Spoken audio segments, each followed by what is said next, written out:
Identifying with a conceptual image generates the problems. Question. Would you say that part of the problem is believing in the idea that this understanding of what we really are is something to be acquired?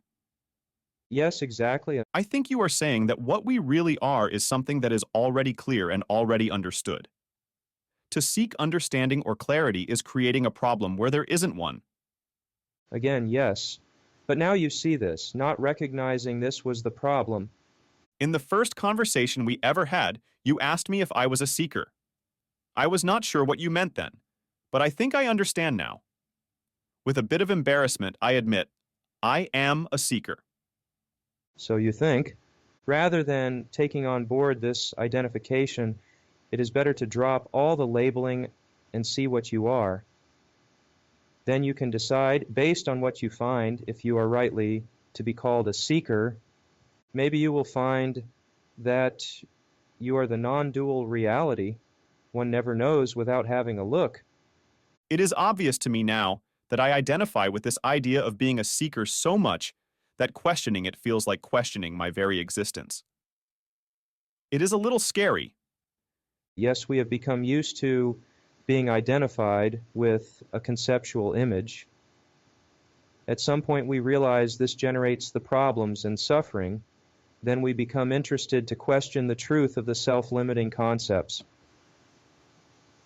Most people are not interested in this because they are not yet open to examine who they are.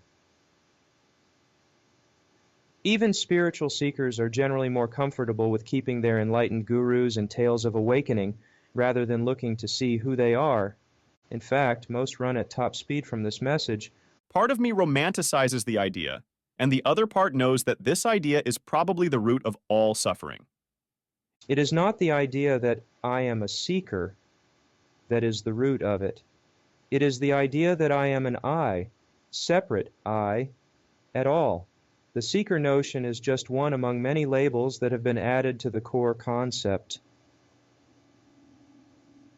I can tell myself that there is nothing to seek, that I have everything right here, right now.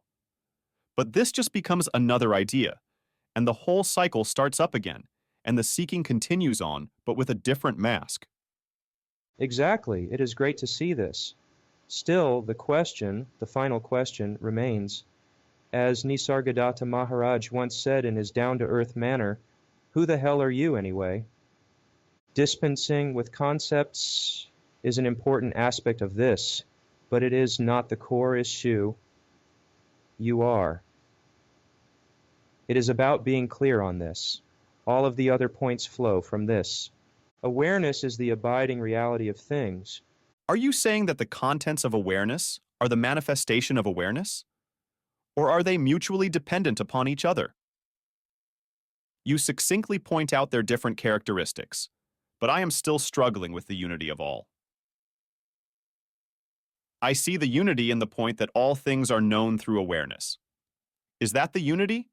Have you ever had a thought, perception, or experience outside of awareness? You cannot say so.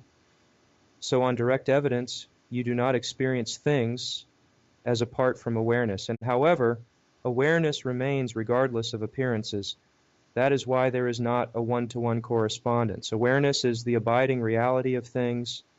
Appearances come and go in and on this, and have no independent existence apart from that aware presence. This is the simple truth of it. Said another way, objects are nothing but awareness itself is not an object. Another way, because objects are never experienced apart from awareness, they must be awareness. But awareness is not limited by the appearances, and that is why I prefer to call objects appearances. That is about all that one needs to see with this. Why? So that one can drop the interest in appearances and get down to what really needs to be looked into, your real nature, which is completely non-objective and utterly independent of objects. The inquiry about awareness and objects is not the heart of the matter. The point is to recognize what you are. That is all. The nature of objects may be an interesting topic for discussion, but such a discussion is not the same as knowing yourself. If you find you're trying to piece things together at an intellectual level to make the pointers work, for the mind's conceptual understanding, that is an exercise in futility. Before the next thought appears, you are undoubtedly present and aware. That is the essence of what is being pointed to. If that is clear, the other points follow as a matter of course. Complete absence is your total presence. The time delay fuse on the non-duality bomb you planted with your books, emails, and phone conversation finally reached the detonator and blew off my head this morning. I was working in the garden when I realized why seeking stops. Seeking only stops when A. The seeker finds it, lucky boy. B. The seeker gives up on it, tragic. C. The seeker realizes absolutely that it cannot under any condition be found. My severed head landed in column C. It cannot be found because it cannot be an object of itself, except by the convolution of self-reference, in which case it has necessarily morphed into a mere concept of itself. So, my awareness can never find itself. I can only be it. In fact, I cannot not be it. It is all there is. Except for everything, of course. I think I have just stepped over the line into the place where words no longer cut it. Enough said. You might wonder if there was any particular pointer that lit that fuse. There was. It was your innocent little email phrase, seemingly innocuous. The phrase itself is seemingly innocuous, a perfect example of self-reference that ultimately referred to the fact that self-reference is inconceivable. That was a classic turning word, a semantic palindrome, a life spiral. Anyhow, seeking is pointless, doubt is pointless, suffering is pointless. Thus, there is no task left to which the busy little beaver can heroically dedicate himself. Ah, another one who lost his head. There seems to be a noble line of such happy souls. It appears the points have struck home. Good news. So you are what you were seeking, inescapable and undeniable being awareness itself. And that too is simply a pointer. Any word will do. The imagined seeker, who is the basis of all seeking, suffering, and doubt, is not to be found. Not only do you have no head, but you have nothing else either. The complete absence, however, is only pointing to your total presence.